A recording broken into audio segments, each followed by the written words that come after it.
Alfamart labanya naik kencang tapi harga sahamnya sampai sesi 1 berakhir ini minus 2,91. Kok bisa? Mungkin ada something yang bermasalah dari laporan keuangannya yang dinilai oleh retail sendiri tidaklah menarik ya.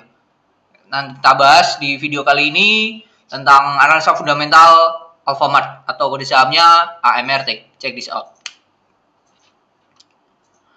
AMRT. Oke. AMRT. Nah, ini sesi 1 berakhir nih saat sesi 1 berakhir minus 2,91.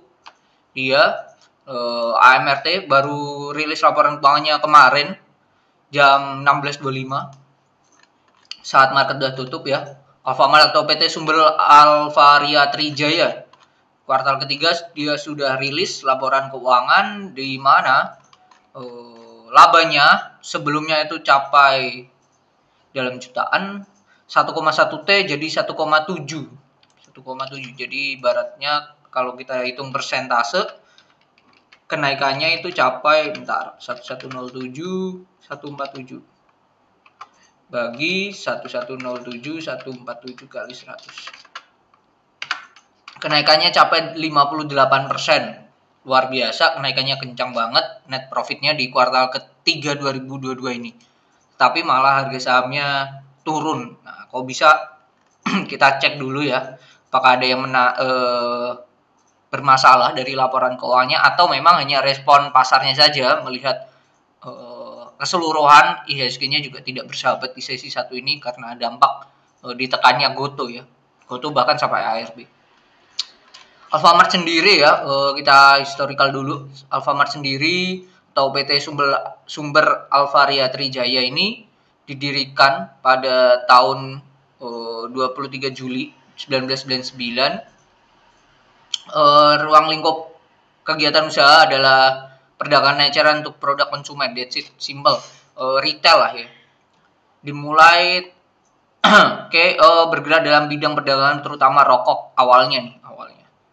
Dan saat ini sudah jadi jasa waralaba dengan nama Alfamart. Ada di mana-mana bahkan tiap kota bukan tiap kota ya, tiap jalan di suatu kota itu bahkan lebih dari satu pasti. PT Perdana Mulia Fajar, perusahaan yang didirikan di Indonesia adalah entitas induk terakhir. Nah, ini induk dari si PT Alvaria ini, Sumber Alvaria Trijaya. Secara liabilitas kita cepat aja. Secara liabilitas total hutangnya itu ada di angka 19 triliun ya. 19 triliun. Total tersebut paling banyak itu di liabilitas jangka pendek itu sampai 17,8 T. Nah, itu utang paling besar itu di utang pihak ketiga. 10 T sendiri. So, tidak masalah aslinya ya karena utang usaha ini biasanya tidak ada, bukan biasanya, pasti tidak ada bunganya dan ini sudah berdasarkan penjualan ya. Dan ini kalau melihat bisnisnya si Alfamart sendiri biasanya perusahaan ibaratnya itu beli dulu tapi belum dibayar, nanti pembayarannya saat sudah laku, seperti itulah istilahnya konyual.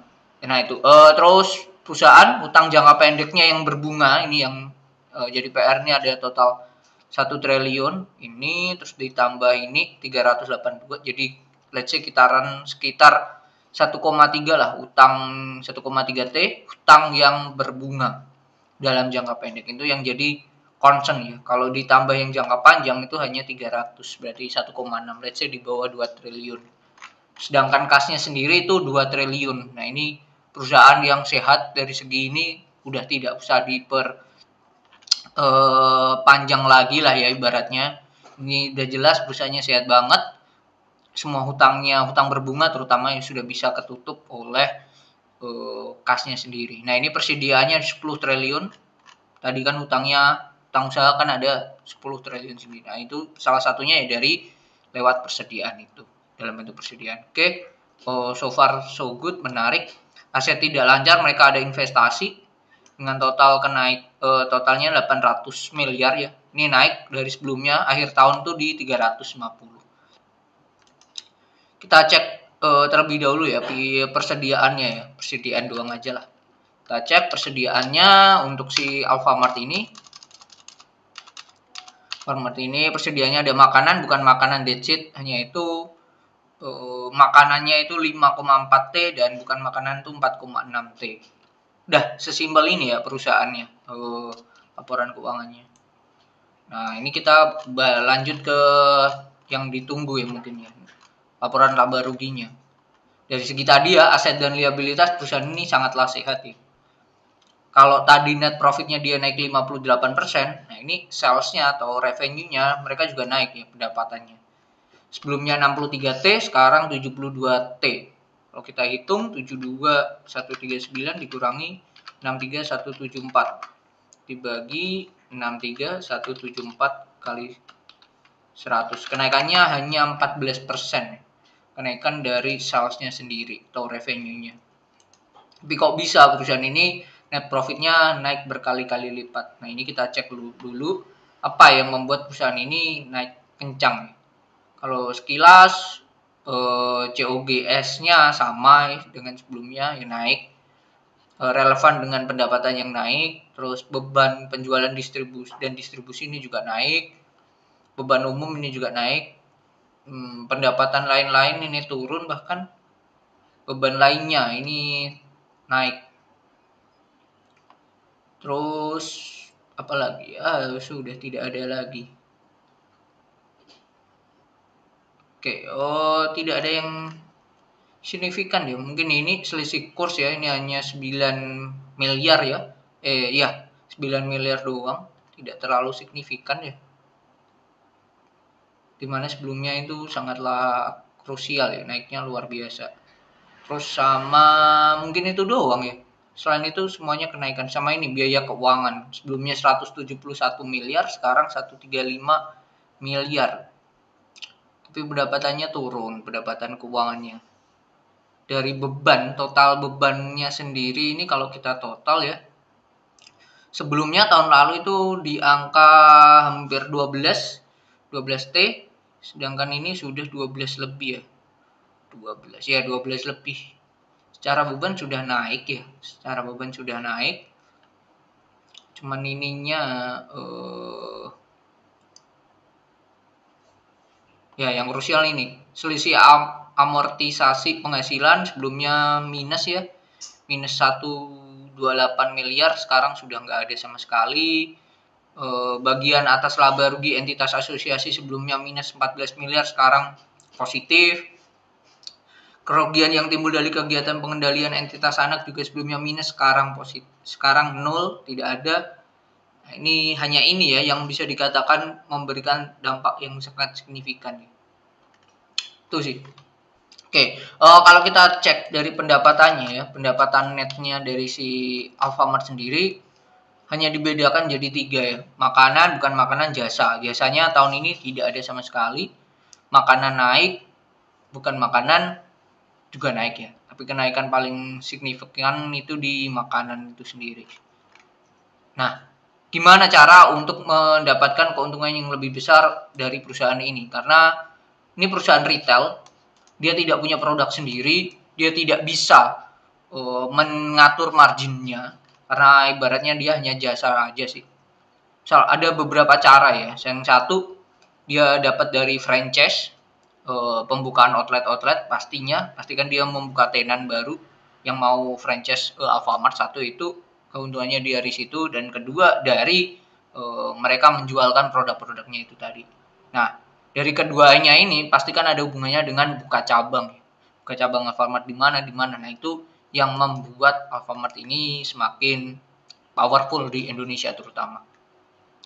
Itu sih. Kalau kita cek di Stockbit kondisinya, net profit marginnya dia hanya 2,31%. Nggak bisa memberikan ya margin yang besar ya untuk perusahaan retail ya.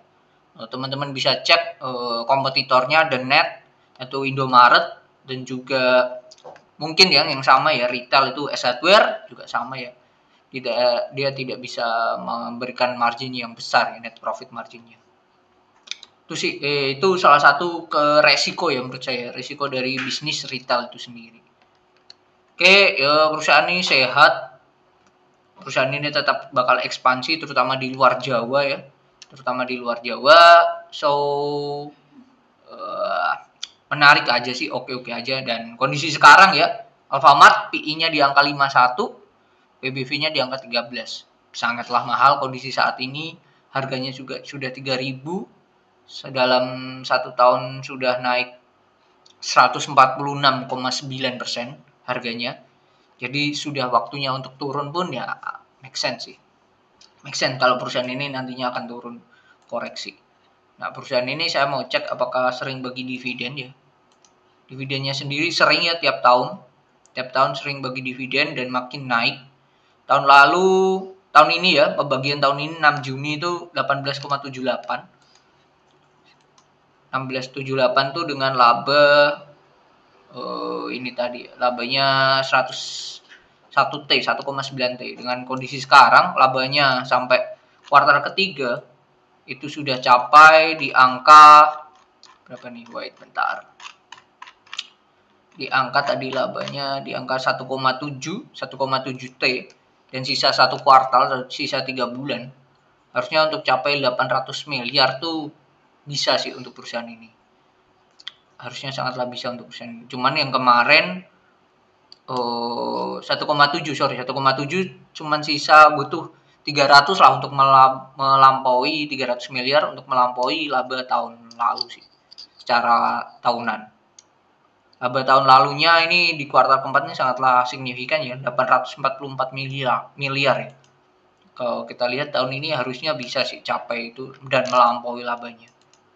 Kalau melihat seperti itu harusnya ini akan bagi dividen besar lagi sih. Kalau tadi tahun lalu dia dividennya di angka 18,78 harusnya minimal 20 lah. 20 per lembar untuk saat ini nantinya. Laba berdasarkan tahun laporan keuangan 2022.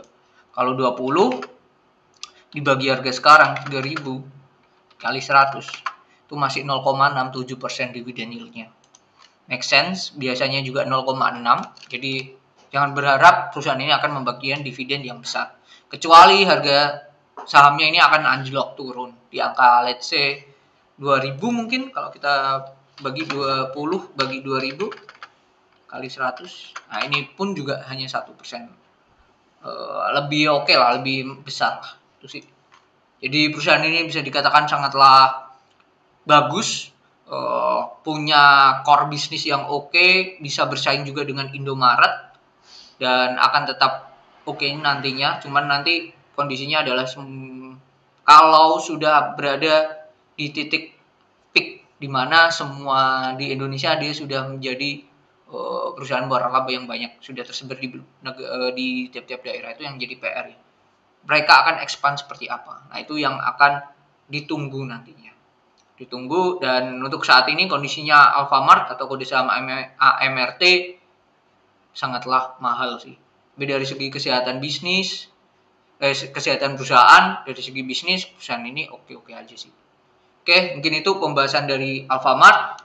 Mungkin hanya sebatas respon dari market yang melihat IHSG secara keseluruhan nggak oke untuk hari ini dan berefek ke Alfamart. Secara fundamental perusahaan ini oke. Mungkin itu silakan komen jika ada perusahaan yang mau di request, dan selamat buat teman-teman yang ikutan trading bareng tadi, cuan di ESTA, cuan di Sliss, happy cuan, dan see you on the next video. Bye bye.